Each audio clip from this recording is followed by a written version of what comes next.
Pagi, siang, ataupun malam. Kami dari kelompok 5, Production and Operation Analysis, kelas AGDA. Di sini kami terdiri dari Albertus Octavianto, Bayu Chandra Hangesti, Dewi Sri Zaki Lestari, Henry Christian Galan, dan saya sendiri Marsendi Philippus B. Latar belakang. Produksi dan operasi adalah aspek krusial dalam organisasi manufaktur jasa, terutama dalam menanggapi persaingan bisnis yang kompleks. Manajemen rantai pasokan berperan penting dalam meningkatkan efisiensi operasional, kepuasan pelanggan, dan daya saing perusahaan. Oleh karena itu, penting bagi para praktisi dan akademisi untuk memahami dan mampu menganalisis berbagai aspek produksi dan operasi. Praktikum Production and Operation Analysis atau POA ini bertujuan untuk membekali mahasiswa dengan pemahaman dan keterampilan dalam manajemen produksi. Materi yang dipelajari mencakup peramalan, perencanaan agregat, proses perakitan, penjadwalan produksi utama, perencanaan kebutuhan material, penentuan ukuran lot, pengendalian, persediaan, dan penjadwalan operasi. Rumusan masalah. Rumusan masalah yang kita ambil ada 15 macam, yaitu yang pertama, bagaimana cara menganalisis dan mengaplikasikan time series forecasting models. Yang kedua, bagaimana menggunakan teknik forecasting yang tepat terhadap forecast demand. Yang ketiga, bagaimana cara menghitung dan mengimplementasikan akurasi peramalan. Yang keempat, bagaimana mengaplikasikan model agregat planning. Yang kelima, bagaimana cara membuat assembly chart atau AC. Yang keenam, bagaimana cara menggunakan MRP berdasarkan konsep perencanaan kapasitas dasar dalam sebuah sistem manufaktur. Yang ketujuh, bagaimana cara menggunakan MPS dan penggunaan yang paling tepat. Yang kedelapan, apa hubungan antara forecasting, aggregative planning, dan master production scheduling atau MPS. Yang kesembilan, bagaimana cara menghitung jumlah pesanan pada sistem MRP. Yang ke-10, apa hubungan antara MPS dan MRP. Yang ke-11, bagaimana menghitung perbandingan biaya dengan lot sizing seperti Silver Mill Heuristic, Least Unit Cost, Part Per Balancing, dan Wagner-Wittin Method. Yang ke-12, bagaimana menghitung jumlah produk yang harus dipesan dan diproduksi untuk minimum cost. Yang ke-13, bagaimana menghitung jumlah kartu Kanban yang diperlukan untuk proses produksi. Yang ke-13, yang ke-14, bagaimana cara menghitung maksimum inventory yang terkait dengan praktik Kanban. Yang ke-15, bagaimana membuat matching dan employee scheduling. Berikut manfaat yang kita ambil. Bagi mahasiswa ada 4 manfaat, yaitu yang pertama, meningkatkan kemampuan analitis dan problem solving. Yang kedua, meningkatkan pemahaman tentang berbagai aspek produksi dan operasi. Yang ketiga, meningkatkan kemampuan dalam mengkomunikasikan hasil analisis dan solusi yang ditawarkan. Yang keempat, mempersiapkan mahasiswa untuk menghadapi dunia kerja. Bagi organisasi, ada 3. Yang pertama, mendapatkan solusi atas permasalahan yang dihadapi dalam proses produksi dan operasinya. Yang kedua, meningkatkan efisiensi dan efektivitas proses produksi dan operasi. Yang ketiga, meningkatkan daya saing dan organisasi. Berikut hasil dan pembahasan dari modul pertama yaitu forecasting. Berdasarkan analisis forecasting menggunakan Minitab dan Excel, ditemukan bahwa metode linear trend model, Winter method, dan moving average memiliki akurasi tinggi dengan MAP sebesar 3%. Sedangkan single exponential smoothing sedikit lebih rendah dengan MAP sebesar 4%. Dalam Excel, tren penjualan menunjukkan fluktuatif musiman sehingga pemilihan metode yang tepat sangat penting untuk mengambil keputusan bisnis. Kemudian modul kedua akan dilanjutkan oleh rekan saya.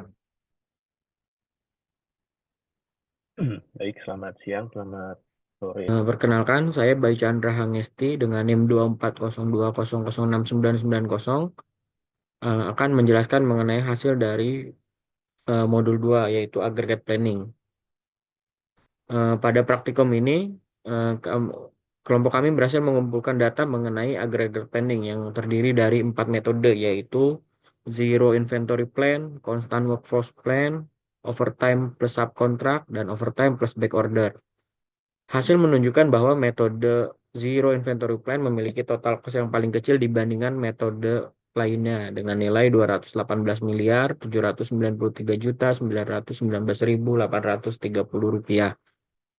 Namun, bila dilihat dari biaya produksi, maka metode overtime plus subkontrak dan overtime plus loss of sales memiliki biaya yang lebih rendah dibandingkan metode zero inventory plan dan constant workforce plan, sebagaimana terlampir dalam tabel tersebut.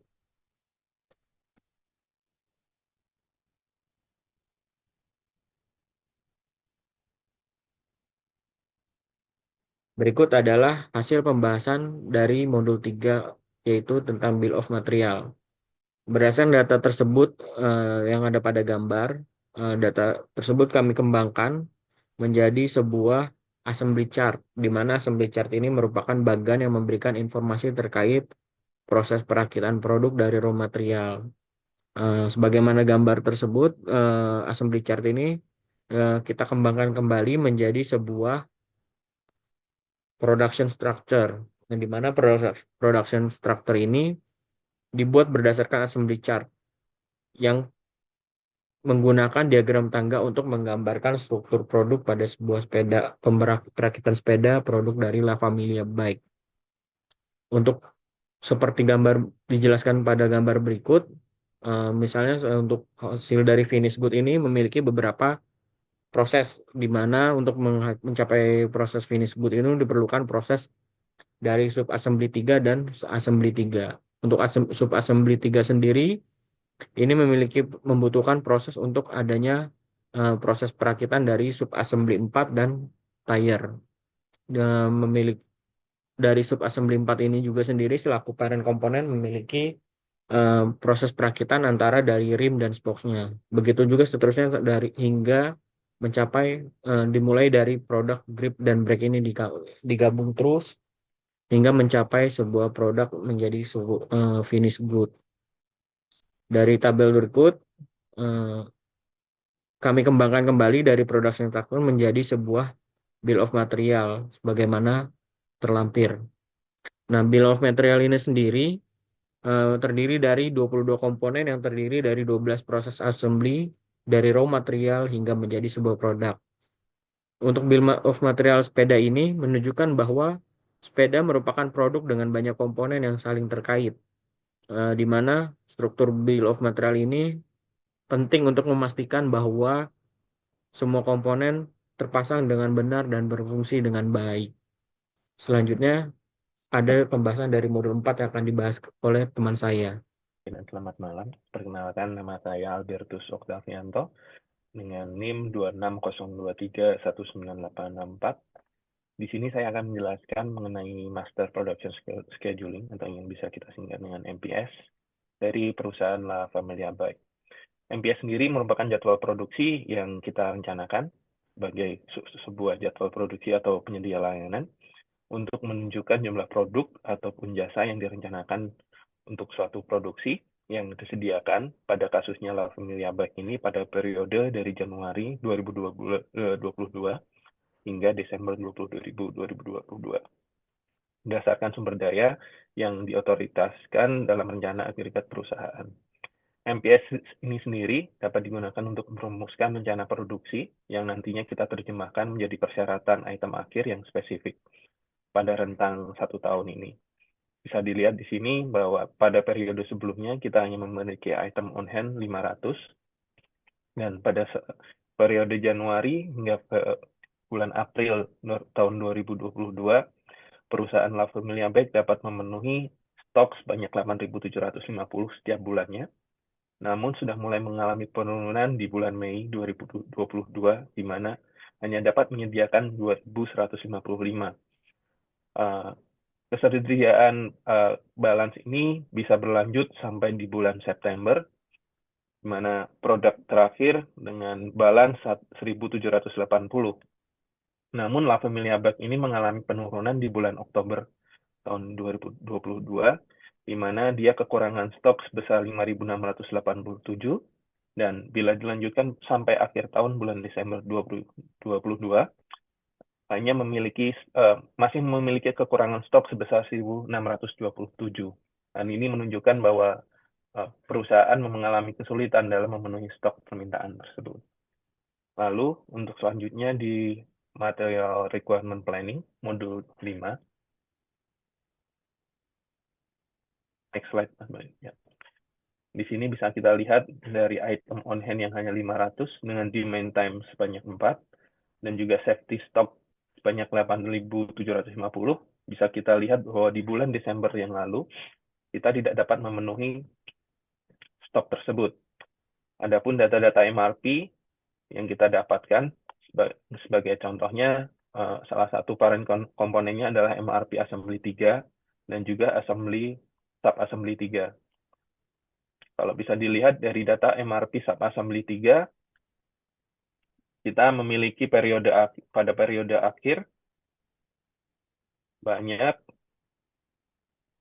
98.000. Itu yang item yang kita butuhkan untuk bisa memproduksi La Familia Bike supaya dapat mencukupi stok tersebut. MRP tersebut kita buat per item susunan komponen sesuai dari product structure tadi. MRP ini kita dibuat khususnya untuk membantu proses perencanaan produksi, sehingga kita dapat mengontrol inventory record ataupun adanya ketersediaan atau kelebihan dan kekurangan bahan baku. Guna MRP sendiri ini kita hanya untuk mengevaluasi apakah stok bahan baku kita tersedia di gudang, ataupun kita harus melakukan perencanaan bila terjadi kekurangan pada stok bahan baku, sehingga proses produksi dapat tetap berjalan dengan lancar. Untuk modul 6, kita membahas tentang lot sizing. Pada kesempatan ini, kami melakukan pengujian lot sizing dengan menggunakan 4 metode. Yang pertama, Silver Mill, part period balancing, list unit cost, and Wagner Wheating. Dari keempat metode ini, tidak keseluruhannya dapat menghitung total cost dari ketersediaan barang hingga proses assembly. Contohnya Wagner Wheating. Di metode ini digunakan untuk menghitung total cost yang dibutuhkan untuk memproses assembly sepeda, di mana total cost yang dibutuhkan untuk memproduksi satu sepeda yaitu sebesar 5.136.000 untuk per unitnya. Sedangkan menggunakan metode list unit cost, ini kita dapat menghitung total keseluruhan cost yang dibutuhkan dari ketersediaan barang hingga proses assembly, di mana total cost yang dibutuhkan itu sebesar 7.608.000. Sedangkan kedua metode yang lainnya digunakan untuk menghitung cost yang dibutuhkan untuk ketersediaan material. Selanjutnya itu modul 7 mengenai expected revenue. Berikut adalah data yang kami dapatkan dari hasil perhitungan pada expected revenue ini, di mana pada kesempatan kali ini kami mendapatkan total pendapatan dari hasil penjualan dua model sepeda, yaitu sepeda hijau dan sepeda kuning, itu sebesar 3,9 triliun dengan penghasilan untuk unit hijau itu sebesar 1,4 dan unit kuning sebesar 2,4 triliun. Dengan total produksi hijau itu sebesar 1.208.346 unit, dan untuk sepeda kuning itu sebanyak 1.148.616 unit. Setelah itu dilanjutkan untuk modul 8. Baik, melanjutkan presentasi dari modul 7. Izinkan saya untuk menjelaskan modul 8, yaitu tentang operation scheduling. Jadi dari operation scheduling ini menggunakan Campbell-Dudek and Smith algoritma, di mana terdapat 4 mesin yang digunakan untuk memproduksi komponen dari La Familia Bikes, yaitu ada lathe mesin, milling mesin, drilling mesin, dan CNC mesin. Dan di sini terdapat juga untuk penjadwalan karyawannya, di mana menggunakan eh, software Lingo dan pembuatan operation scheduling untuk mempermudah pembagian proses perakitan untuk mencegah kerugian akibat tidak sesuai dengan rencana yang diharapkan. Pada tabel di atas menunjukkan waktu yang dibutuhkan untuk memproses material.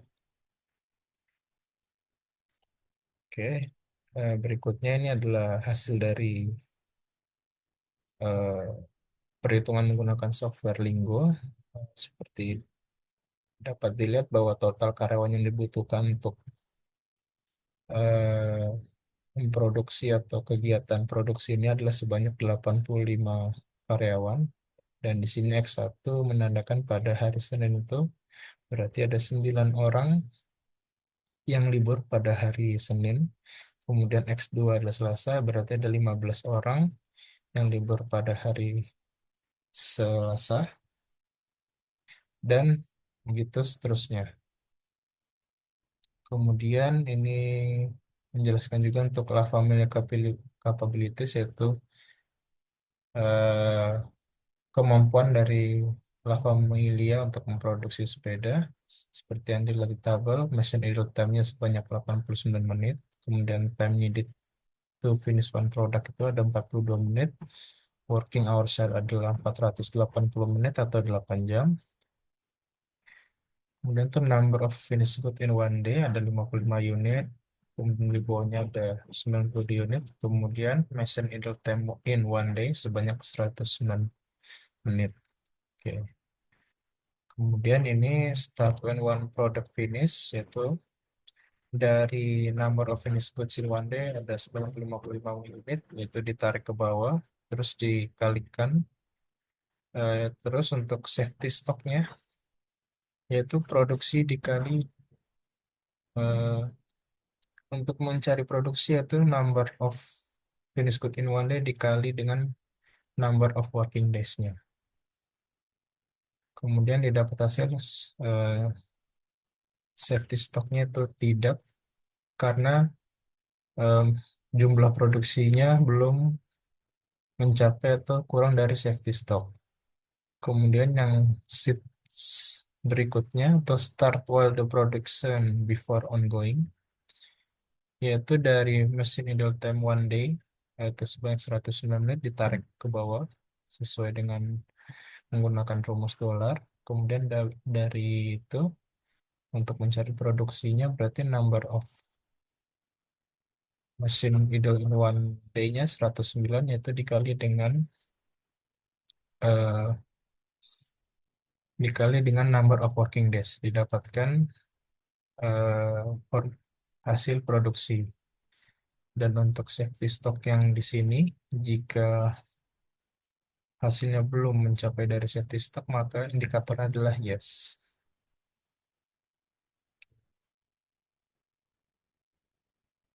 Kemudian kesimpulan dari lab ini secara keseluruhan adalah analisis forecasting menggunakan Minitab dan Excel menunjukkan bahwa metode linear trend, model Winters method, dan moving average memiliki akurasi tinggi dengan MAP 3%, sementara single exponential smoothing sedikit lebih rendah dengan MAP 4%. Tren penjualan sepeda menunjukkan fluktuasi musiman yang signifikan, sehingga pemilihan metode peramalan harus mempertimbangkan pola ini.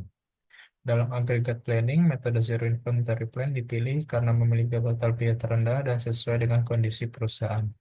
Bill of Materials dan Master Production Scheduling mengonfirmasi pentingnya pemetaan komponen dalam perakitan sepeda untuk memastikan produksi yang efisien. Material Requirement Planning membantu menentukan jumlah bahan baku yang dibutuhkan agar produksi berjalan lancar sesuai jadwal. Dalam lot sizing, metode Wagner-Wetting dianggap paling optimal karena mampu meminimalkan biaya total dengan mempertimbangkan variabilitas permintaan. Inventory Control dan Production Scheduling menggunakan sistem Kanban serta algoritma Johnson dan CDS untuk mengoptimalkan lead time dengan hasil paling efisien mencapai 38 hari pengerjaan dan alokasi pekerja. yang sesuai dengan sistem kerja 5 hari kerja dan 2 hari off. Sarannya adalah penerapan metode yang optimal, peningkatan keterampilan Excel, pelatihan software pendukung, kerjasama tim yang baik, penyampaian informasi yang jelas, menggunakan berbagai media pembelajaran, mempelajari variasi metode, diskusi dan sharing antar anggota, dokumentasi yang lengkap, serta refleksi diri.